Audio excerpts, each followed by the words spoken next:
Hey guys, welcome to the Manchester United News channel. Subscribe to the channel to not miss any news, leave your like, and share, you are very important for the growth of the channel. Let's go to the video. Well, if you don't mind me saying, Peter, he takes the accolade for the Great Dane of the Doesn't day. he, yeah? I mean, what a fantastic finish from the centre half. We remind him. I don't believe for 1 second that he doesn't remember that goal. Yeah. That is once in a lifetime for a player from his position. We can talk about mistakes. I mean, for me, this is crazy. What is Amrabat doing here? Why is he giving this foul away? The player's going nowhere.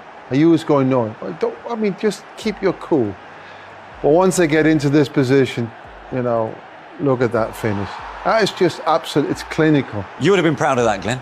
Oh, I think any player's proud of that. The way he swivels his hips and do you know what, I think more than anything is to keep that ball down as it's coming at him with such pace and back across. Gives the goalkeeper, I think he gives the goalkeeper no chance. I think Peter's a little bit disappointed with Onana, but it's a goal worthy of winning any game, I think. Should Onana have done better? It takes a little bit of deflection. The thing for me is, I'm used to the Manchester United goalkeeper making those kind of saves. David De Gea came up with incredible saves like that, kept us in the games. I'm not going to put anything on Onana. It's everything that isn't right at the moment. There's so many things that you can pick on.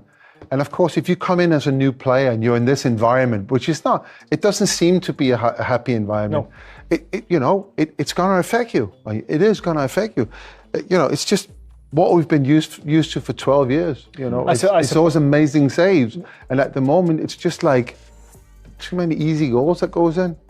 When you talk about that sort of culture at Manchester United, and you can see that Højlund hasn't got that. He's a very positive young man, isn't he? I just hope the club doesn't drain the life out of him and that positivity that you can see at the moment. Yeah, and I would claim that 90% of what was good from Manchester United today came from something that he was involved in.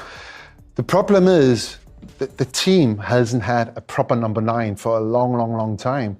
So it also will take the team some time to get used to actually playing a number 9 in. Yeah. He's making all the right runs. He's keeping his patience, which I think he's only 20 years of age. But they're not playing him right. They're not. No. He should get a better service, I'd put it that way. I have to ask you about an incident in the second half. Should Manchester United have had a penalty for a handball on Joel Ward? I mean, the Manchester United Old Trafford rule is that it is a penalty. I think that's gone out of the window a little bit. We've had a really bad game, and I would love to get a penalty out of that, but I don't think it is a penalty. I think it was a correct decision. It's got very little to do with football. He's got his back turned, and it's a natural movement. His arm is kind of moving with him running, and it just so happened to hit his hand. It wasn't a penalty for me. But for all their chances in the second half, Palace stood firm, right, Glenn? Yeah, they did, and this is exactly what they wanted. They get the goal first half, and all of a sudden it gives you something to hang on to at Old Trafford. And when they do breach your defence, who do you need? You need your goalkeeper. And Sam Johnson stood up on a number of occasions. This is what you want from your number 9. I know he's playing number 11, but plays in a number 9 role, Højlund, and it's a good header, but obviously Johnson's equal to it. And Manchester United knocked on the door, but they just couldn't break Crystal Palace down. I don't think they really kind of pose any threat. I mean, we see they are not great chances. These are opportunities. So Manchester United in every game historically creates a lot of opportunities, but they also create an enormous amount of chances. So these are more coincident rather than they've played themselves into good positions. It's clearly there's a problem. You played 7 games, you won 3 and you lost 4. That's not what Manchester United is about. So is it what happens outside the football pitch? Is it what's happening within the dressing room? I don't know, but it's clearly something needs to give. Something needs to change the course of Manchester United at the moment. And the moment, it's not great. They got, and I know it's another tournament, but they've got a home game against Galatasaray on Tuesday. Yeah. It's a different tournament. Your mindset can just get into a different groove. Yeah. it could be one of those games that, you know, come falling down from the heavens that can change all of that. But they still need to win that game, of course. Well, those 4 defeats in 7, it makes for their worst league start for 34 years. So what's the mood like in the United dressing room? Let's find out. Here's Mason Mount. Mason, what's your verdict on that? Yeah, it's a tough one to take. We know we need to win these games at home. They obviously had a few chances and they took it from the corner. We need to defend that better. We know that. I feel like we had a lot of chances. We created a few good opportunities, but we just didn't take it, and that's what we need to look at going forward. But yeah, as I said, we need to win these games, and especially at home. Yeah, tough one to take. Did you feel you created enough to win that game? Do you feel you controlled the game enough to win that match?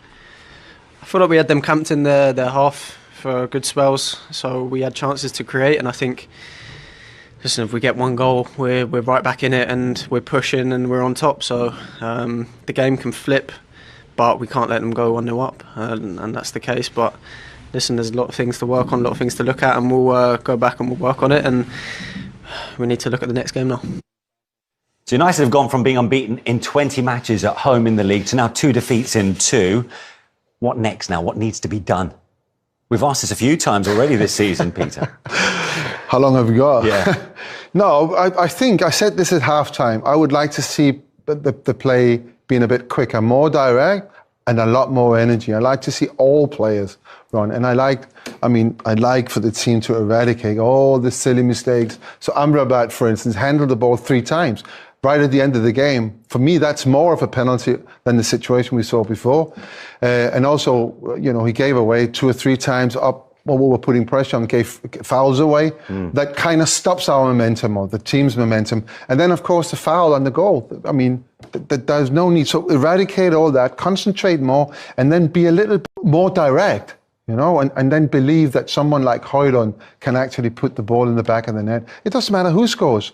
Just you know, give it to somebody who can score. And at the moment, it seems to be a little bit like some players wants to do it themselves. Well, it's been one of those rare days in the Premier League. We've seen defeats for both. Half-time then at Old Trafford, Manchester United are trailing at home to Crystal Palace.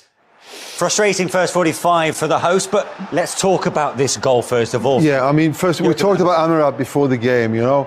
It's his first Premier League game, and he's just not had a great game so far. Gives a silly foul away, which leads to this free kick. And then, of course, I expected a Danish player to score today.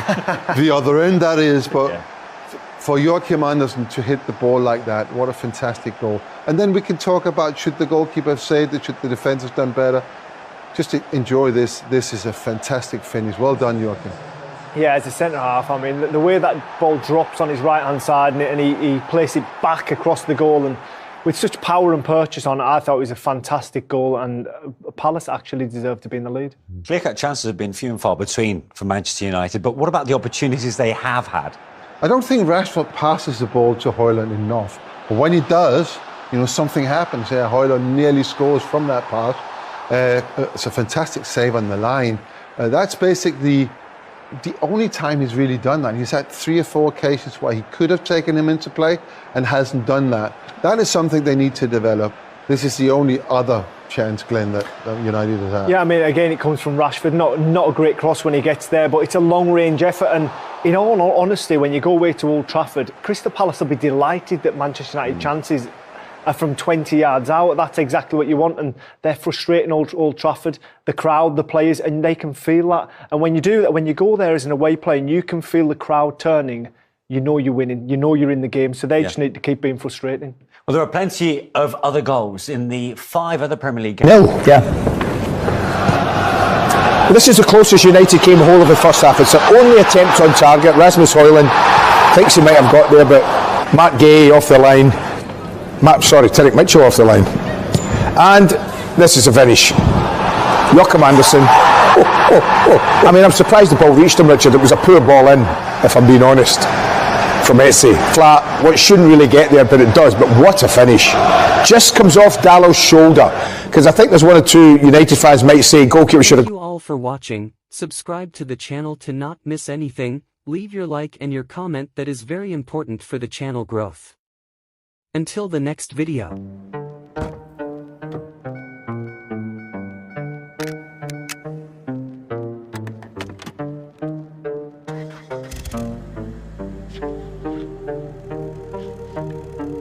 Forever is the strangest thing. It's shorter than you think.